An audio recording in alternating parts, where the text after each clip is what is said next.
So what the World Cup is teaching me at the moment is that if they weren't able to have the resources or lie themselves into resources, cheat themselves into resources, exploit others into their resources, to be able to manipulate our patriotic and religious intent into their own greedy actions, then there wouldn't be a reason for us to think of each other like enemies or fight each other over anything.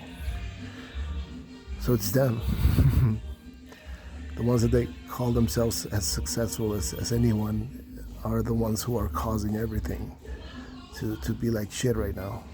With their greed and their selfish decisions and their exploitation and their lying and their cheating and their mistrust and their jealousy and their envy, all of that is reflected on their actions. And so I don't call them successful anymore. I think they're mentally ill or mediocre in thought, because not of me thinking that I'm smarter than them. I'm definitely not quote unquote smarter than them, but I do see their real face, and I think that's the biggest reflection of their actions and titles and awards that they give to themselves to feel important and to feel liked by others.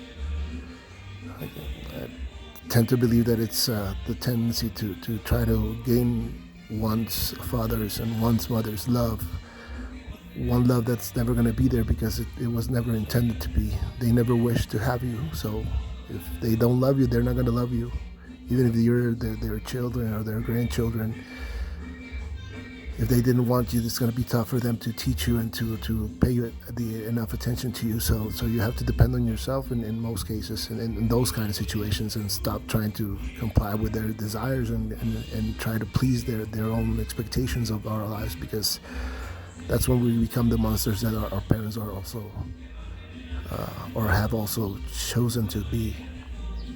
Have the family that you want, be with who you want to be who you want to be, which is the most important of them all.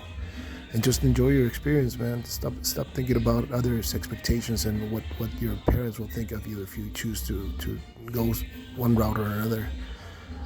As long as you're happy and as long as you're not hurting anybody else or even yourself in most cases, just be happy that way, right? That's the point. I think that's the biggest lesson that the World Cup has taught me so far. It's how we can become a town, a people, just by sharing an experience and communicating and having fun. How we can do that with progress as well, to try to cooperate and be an entity that thrives to survive and just go beyond what our self-professed demise may be. Just extend the most of our existence that we can through cooperation, and stop the lying, the cheating, and the exploitation, and we should be fine.